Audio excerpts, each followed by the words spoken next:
Kita tutup dengan kisah Ali radhiyallahu anhu. Mohon maaf. Kisah Ali ini juga saya ringkaskan. Ali punya banyak kisah, tapi di zaman khilafahnya pernah ada satu orang Yahudi masuk Islam.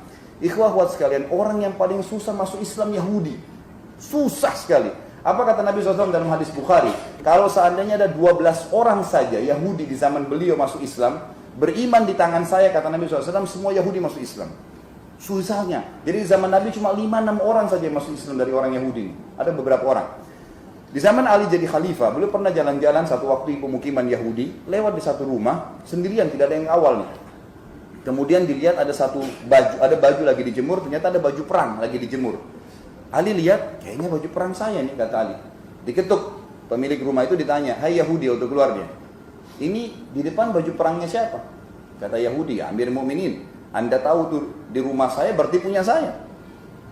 Kata Ali, tapi kayaknya punya saya. Buktinya 1, 2, 3, 4, 5. Ada tanda-tandanya, ada sobekan, ada jahitan, ini punya saya. Kata Yahudi, seperti saya jawab Amir Mu'minin. Di rumah saya berarti punya saya. Gitu kan? Ada 3 kejadian dalam kisah ini, saya ringkaskan, yang membuat Yahudi ini akhirnya syahadat. Susah buat Yahudi syahadat. 3 kejadian. Kejadian pertama, Yahudi ini yang menceritakan, dia bilang, saya kaget, tiba-tiba saja Amir Mu'minin berkata, kalau begitu ayo kita berhukum ke pengadilan. Dia bilang kalau raja Yahudi mustahil, tinggal diambil selesai. Terima nggak terima terserah, gitu kan? Ini pembebasan antara raja muslim dengan masyarakat biasa, kafir lagi. Sama Ali diajak ke pengadilan. Kata Yahudi ini, saya pun jalan bersama Amir Mu'minin ke pengadilan. Ini kejadian yang mengagumkan bagi dia yang pertama. Yang kedua dia bilang, pada saat masuk ke pengadilan, Amir Mu'minin memberikan salam. Assalamualaikum warahmatullahi wabarakatuh. Yang jadi hakim namanya Shuraih Al-Qadhi. Ini orang terkenal sekali. Umar bin Khattab yang nunjuk sampai Uthman. Dan ini 60 tahun jadi qadhi di 5 khalifah. Abu Bakar, Umar, Uthman, Ali. Dan juga sampai di Muawiyah, bahkan sampai di Yazid. Ringkas cerita, waktu diberikan salam, orang-orang yang ada di hakimin di situ di ruangan menjawab salamnya Ali. Tapi anehnya, tidak ada satupun orang yang berdiri salaman. Kayak kalau ketemu presiden gimana sih? Gitu. Gak ada. Kenapa? Karena Ali ini tiap hari radhiyallahu anhu rumahnya terbuka untuk siapapun yang mau ketemu. Bahkan dalam kisahnya kalau antum ikuti di YouTube ceramah saya 4 jam tablik akbar Ali itu, beliau selalu di pasar ngangkatin barangnya orang, ikut-ikutan sama masyarakat. Jadi orang sudah biasa ketemu, bukan sesuatu yang istimewa gitu. Kata Yahudi ini, anehnya setelah jawab salam sudah selesai, nggak ada sesuatu yang istimewa. Dan yang luar biasa, Shuraih bilang di atas kursinya, silakan wahai Amir Mu'minin, maksudnya silakan antri. Anehnya dia bilang, Amir Mu'minin Ali pergi ke belakang sekali, antri, duduk, tidak marah, tidak apa. Siapa hakim ini? Ditunjuk oleh Ali, digaji oleh Ali. Masuk. Ini kejadian kedua yang buat dia kagum. Kejadian ketiga akhirnya dia syahadat, teman-teman sekalian. Ini sebagai penutup juga ceramah kita. Subhanallah, Yahudi ini bilang, waktu tiba giliran kami, Hakim Shuraih berkata, ada apa wahai Amir Mu'minin? Kata Ali, tadi pagi saya jalan di pemukiman Yahudi, saya temukan baju perang ini yang di tangan dia. Saya yakin ini baju perang saya. Buktinya 1, 2, 3, 4, 5. Ini yang berbicara sekarang antara Ali, raja, dan hakim pegawainya dia. Bayangkan ini, di atas kursi duduk, Amir Mu'minin di bawah. Lalu kata Shuraih kepada Yahudi, bagaimana pendapatmu hai Yahudi? Dia bilang, saya sudah jawab di rumah saya. Saya bilang kepada Amir Mu'minin, ini jelas di rumah saya, berarti punya saya.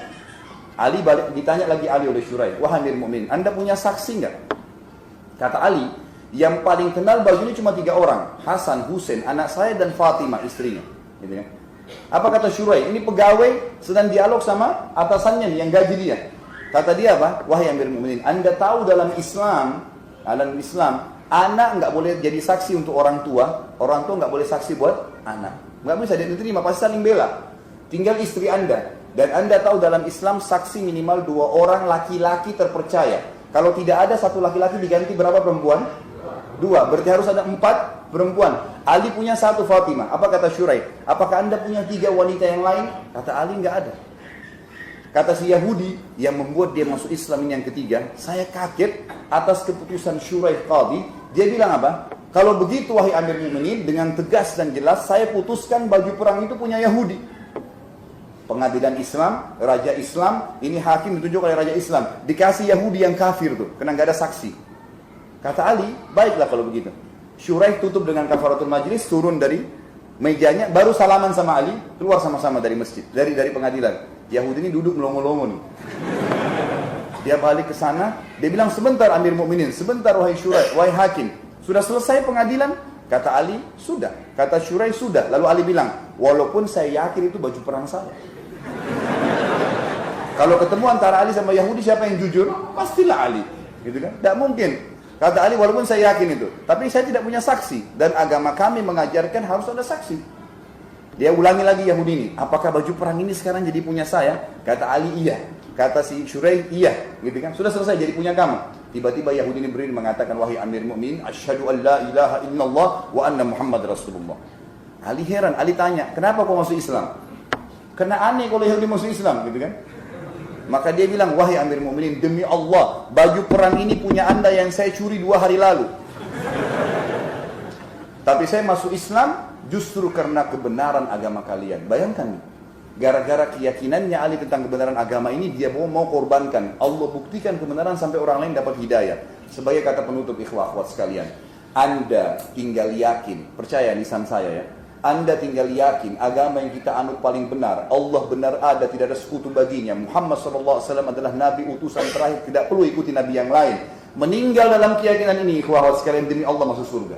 Surga, ikhwah akhwat sekalian, wallahi bukan dongeng, tapi kepastian yang akan kita dapatkan, semua dijanji. Dan neraka demi Allah, ikhwah akhwat sekalian, adalah betul ancaman Allah dan pasti kena kepada orang itu. Kita kalau sholat, sujud memang Allah sedang menyaksikannya dan mengetahui masalah itu. Kata Nabi SAW, kalau seorang hamba mengatakan Alhamdulillahirrabbilalamin, Allah jawab dari langit, Hamadani abdi, aku dipuji oleh hambaku. Kalau kita bilang Ar-Rahmanir-Rahim, Allah mengatakan Asna alayya abdi, hambaku memuji-muji saya. Kalau kita bilang Malik Yaumiddin, Allah mengatakan Majadani abdi, hambaku mendudukanku pada posisinya. Terus begitu.